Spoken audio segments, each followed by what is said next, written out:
Podcast. Le très honorable Jean Bardin présente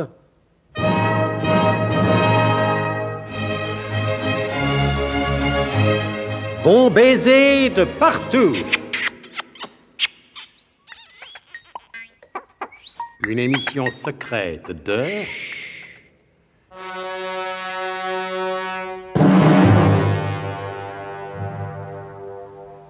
Donc, Ludovic van den Zatteculerey a examiné le microfilm échantillon que lui a confié Nicolas Lorboidec. Le Belge jovial semble satisfait de cet examen puisqu'il rédige aussitôt un rapport de synthèse et de 5 pages qu'il donne à Manivelle, son opérateur radio.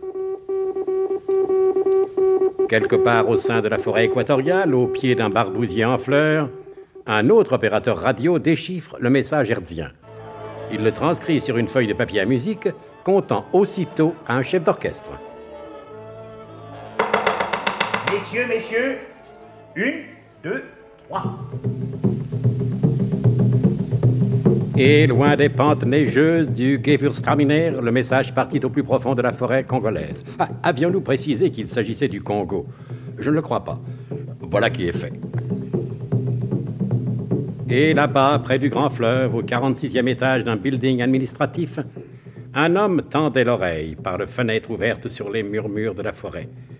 Il traduisait mot à mot le message et en dictait le texte à une demoiselle dactylo, ma foi, fort avenante, dans son minuscule pagne en feuille de zumpalalala.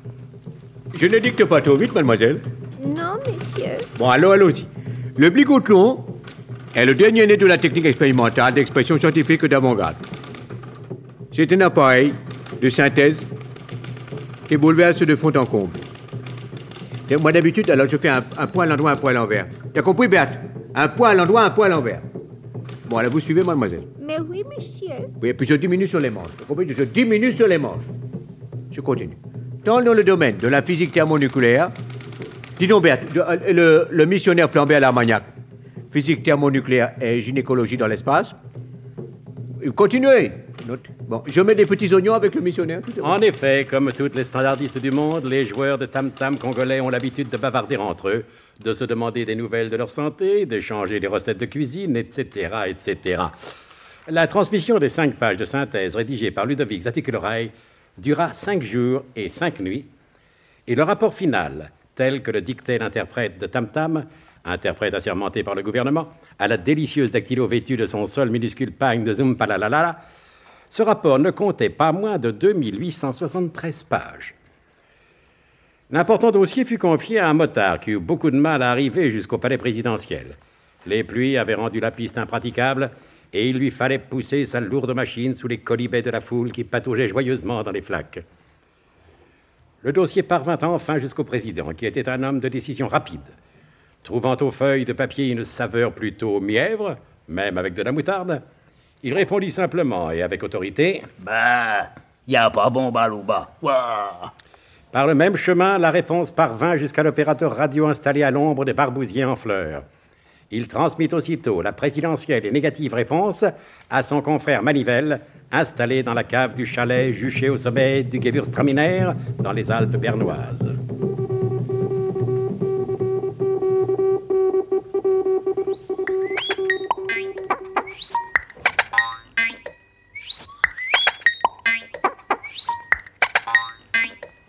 Mon cher Nicolas, je suis navré, mais les plans du Biglotron n'intéressent absolument pas les gens pour qui je travaille. Vous savez, si c'est une question d'argent, nous pouvons toujours discuter. Souvenez-vous que le plus cher n'est pas toujours le meilleur. Non, mes employeurs sont extrêmement riches, ils peuvent vous payer en roubles ou en dollars, là n'est pas la question, non, la Biglotron ne les intéresse pas. Le Biglotron ne les intéresse pas. Et c'est pour me donner une réponse aussi stupide que vous m'avez fait perdre mon temps? Perdre son temps? Oh, le mufle, oh, le goujat. Ah, où ça va, hein, donc. Je crois que Dorothée n'est pas très contente, hein. Ouais, ben moi non. Entre nous, pour une fois, savez-vous, il y a de quoi. Votre réflexion manquait un peu de galanterie.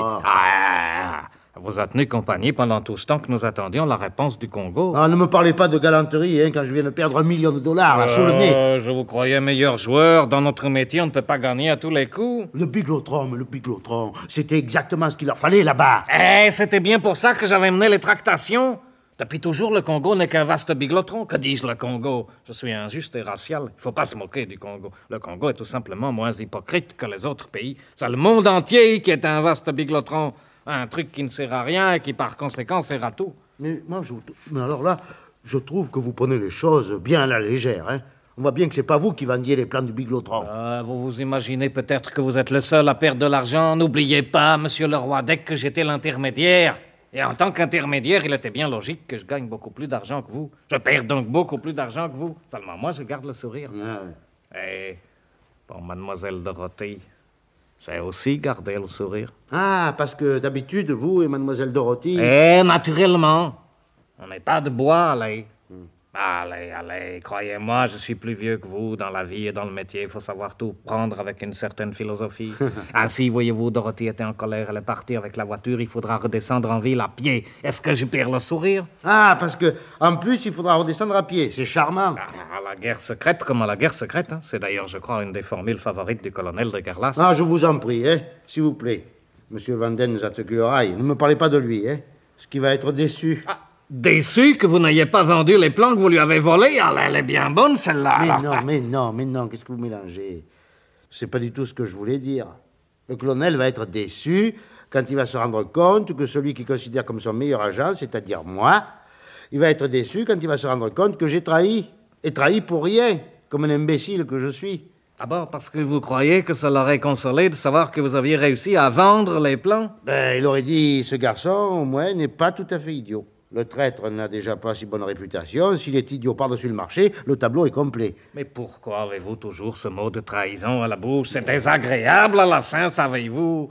Je vous trouve très sympathique. Bien sûr, il y a eu Dorothée. Oh. Mais je vous trouve très sympathique quand même. Allez, voulez-vous me dire dans le monde où nous vivons, qui trahit qui? Les plans du biglotron font partie du patrimoine de la France. Et je les ai volés pour les vendre. Mais non, vous ne trahissez pas. Vous essayez simplement par vos propres moyens de rétablir un équilibre mondial qui risquait d'être compromis par une politique trop égoïste de votre pays. Non. Vous êtes sûrement un fier patriote. Merci, monsieur Vanden Zatteguleray. C'est très gentil ce que vous me dites là. Et nous sommes tous de grands patriotes. Mais nous n'avons pas tous la même conception de la patrie. Et puis les patries, vous savez, ça va, ça vient. Oui. Il y a des pays qui disparaissent, d'autres qui naissent. Eh oui. Et ainsi, nous avons tous trahi l'Empire romain, qui était notre patrie dans le temps. Et si l'Empire romain existait, c'est parce qu'une quantité fabuleuse de petites nations n'était composée que de traîtres. Et nous pouvons remonter ainsi le cours des temps. Nous sommes tous des traîtres. Ah non, pas moi. Mais à l'homme des cavernes, qui lui-même ne devait pas valoir grand-chose. Vous êtes encore jeune, mon bon Nicolas. Allez, si nous buvions un coup avant de redescendre sur Interlaken. Oui, volontiers, mais je vous dire une chose, moi j'ai jamais trahi l'Empire romain, j'ai toujours été gaulois et je reste gaulois. Voilà inquiet parce que vous ne vous sentez plus en sécurité à l'intérieur d'un service qui vous protège, parce que vous étiez persuadé que vous étiez protégé, que vous apparteniez à une grande famille et autres balivernes de ce genre, parce que vous m'êtes très sympathique, monsieur le roi d'Ec, et que je voudrais que vous continuiez très longtemps à exercer ce beau métier. Allez, laissez-moi vous donner, je dis bien donner, hein, et non pas vendre, laissez-moi vous donner un conseil. Je vous en prie, servez-vous. Oh, merci, vous êtes bien brave. Et permettez-moi de vous donner un conseil. Allez-y. Ce n'est pas tellement de vos ennemis que viendra le danger, mais de ceux que vous considérez comme vos amis. On a beau les parer de noms qui font rêver les amateurs des récits d'espionnage, les services secrets sont avant tout des administrations. On a toujours tout à redouter d'une administration à laquelle on appartient. Allez, à votre santé. À votre santé, monsieur. Allez, je vous rends ce microfilm désormais inutile pour moi. Nous ferions mieux de brûler dans ce feu l'agrandissement que j'en ai fait. Hein? Oui, Et voilà. Une flambée de plusieurs millions de dollars. Que diable! Ne soyons pas mesquins. Allez, riez, monsieur le roi d'Ec. Riez! Oh non, j'ai pas le temps. Allez, riez. Eh bien, mon révérend père, vous avez vu Zorbec-Legras? Oui, mon colonel, oui. Vous vous êtes mis d'accord sur les modalités de l'échange de nos prisonniers? Oui, mon colonel, oui. Qu'y a-t-il, mon révérend père? Paraissez bien soucieux. Révérence parlée, bien entendu. Eh bien, je me demande si le plan de Zorbec ne comporte pas un piège. Si vous voulez que je vous réponde, il faudrait que vous m'exposassiez ce plan. Mais c'est ce que je m'apprêtais à faire, mon colonel. Eh bien, je vous écoute. Eh bien voilà, Zorbec-Legras voudrait que cet échange ait lieu au musée Grévin. Il n'y a pas de piège au musée Grévin. Vous confondez avec le musée Cluny qui expose en effet quelques pièges pour femmes seules. Oui, tout doit se passer en présence du public. Memen sera déguisé en Charlotte Corday. Amusant. Un des hommes de Zorbeck, Willem Vertag, je crois, sera déguisé, lui, en baignoire de marat, ça va sans dire, ce qui lui permettra de surveiller Charlotte, Memen. Si elle esquisse le moindre geste avant qu'Arthur Gouldeboom ne soit là, il l'abat. Bah, historiquement impossible. Marat n'a jamais assassiné Charlotte Corday. Quant à Arthur Gouldeboom, il devra se présenter en homme invisible. Dès que Zorbeck aura vu l'homme invisible, il sifflera discrètement 3 fois dans ses doigts, comme ceci. À ce moment-là, des hommes à nous, des hommes du service, habillés en sans-culotte, procéderont à l'arrestation de Charlotte Memen. Zorbeck tient beaucoup à cette mise en scène pour que le public ne s'aperçoive de rien. Nos hommes seront en sans-culotte. Vraiment, je ne vois pas ce qui vous chagrine. Ce plan me semble tout ce qu'il y a de plus raisonnable et de plus logique. Pour tout vous dire, mon révérend père, et vous allez voir que le compliment n'est pas mince, je n'aurais pas mieux imaginé si je l'avais mis au point moi-même. Allô? Oui, le QG du SDUC, j'écoute. Bien, bien. C'est pour vous, patron. Oui. On appelle d'Interlaken Monsieur Gottlieb Mithuns. Mithuns? Oui, Mithuns, oui. Passez-le-moi. Alors, comment va, mon cher Gottlieb Mithuns? Bien, bien, bien, bien. Il fait beau là-bas? Principal, allez. Ah, oui, oui, oui. Très bien, je comprends, je comprends. Vous avez bien fait. Bon, alors vous allez lui donner les instructions suivantes. Qu'il essaye maintenant de se mettre en rapport avec la comtesse Wanda Volka-Milkevitch, veuve du général comte Alexis Volka-Milkevitch, née Catherine de Grubro. Hein, vous avez compris? D'ailleurs, je vous envoie immédiatement un télégramme chiffré pour vous le confirmer. C'était Bon baiser de partout. Une émission secrète de... Pierre Dac et Louis Rognoni. Avec Elena Bossis, Anne Capril, Roger Carrel, Pierre Dac, Claude Dasset, Paul Prébois, Jacques Provin, Laurence Riesner, Alain Roland. Décryptage et mise en code, Jean-Wilfried Garrett.